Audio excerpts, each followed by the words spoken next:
in today's pre-class lecture, we're going to look in a little bit more detail at the structure of the cell membrane. So membranes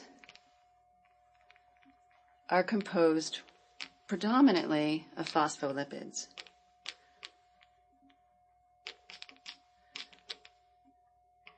Animal membranes also contain cholesterol.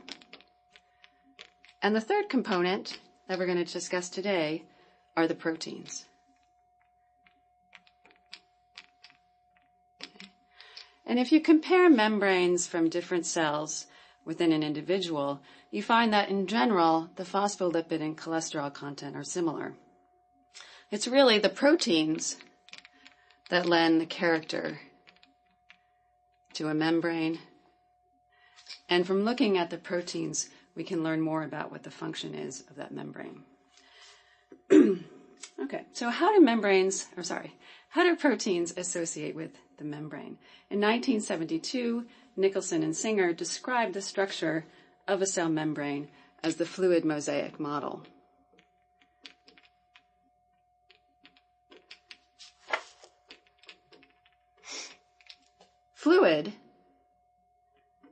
The fluid part of the model describes the fact that both the lipids and the proteins move within the membrane. So both the phospholipids and cholesterol to some extent, and the proteins move. Okay? We've talked about how the lipids, the phospholipids, diffuse within the membrane, but proteins as well can diffuse within the membrane.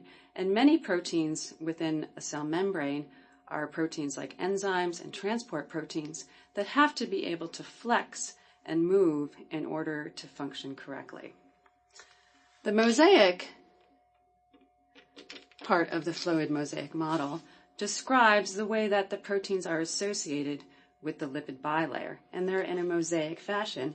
That is, they're not in an organized function, but there's a variety of ways that the proteins can associate with the membrane, and they're found unequally distributed within the membrane.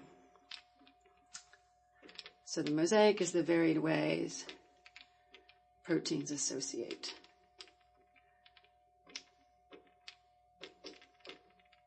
With the membrane. Okay, so let's look at the structure of a cell membrane in a little bit more detail. So we've talked about how the membrane is a lipid bilayer.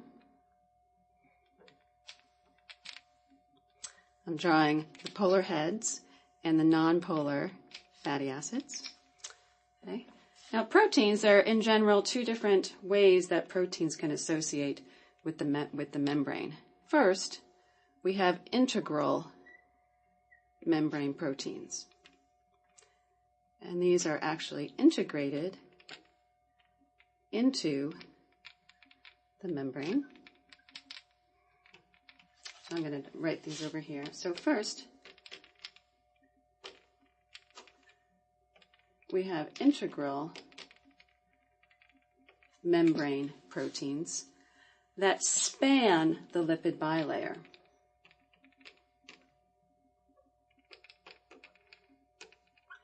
So I've drawn the protein as a big blob in the membrane, but keep in mind that this protein, that membrane proteins, integral membrane proteins, like other proteins that you've learned about, have secondary structure and tertiary structure.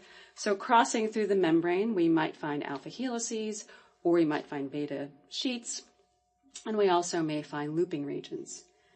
Now those amino acids that are going to associate with the lipid bilayer will be nonpolar amino acids. So I'm just going to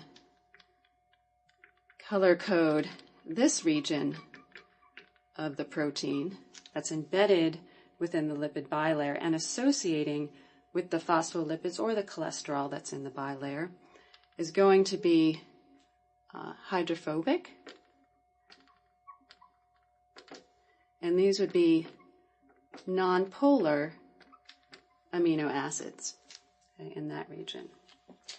But the regions of there are in integral membrane proteins, there are also regions of the proteins that extend into, towards the extracellular side of the membrane, out here, and towards the intracellular side of the membrane. So out here is the extracellular space, and in here would be what's inside the cell, or the intracellular space.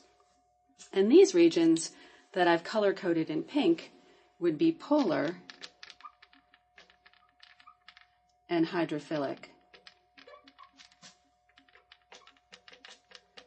Okay? Because they're interacting with the water that's in the cell and outside of the cell. So integral membrane proteins, not only they span the lipid bilayer, and they're amphipathic. Remember, that's the word that means dual sympathy, or it's part polar and part nonpolar. So integral membrane proteins are amphipathic, just as phospholipids are amphipathic and cholesterol is amphipathic. The second way that proteins can interact with the membrane is that they can be peripheral membrane proteins. So these are at the periphery of the membrane. And you can find peripheral membrane proteins. So let me extend my membrane a little bit this way. The lipid bilayer. So peripheral membrane proteins, again, are peripherally associated with the membrane.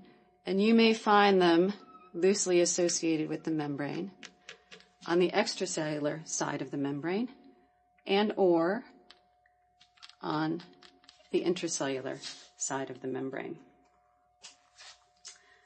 Okay. So these, so peripheral proteins don't pass through the membrane, they just associate with the membrane. Again, either on the extracellular face or the intracellular face. So in class, we'll look at more detail about how these integral membrane proteins are involved in transporting molecules across the cell membrane.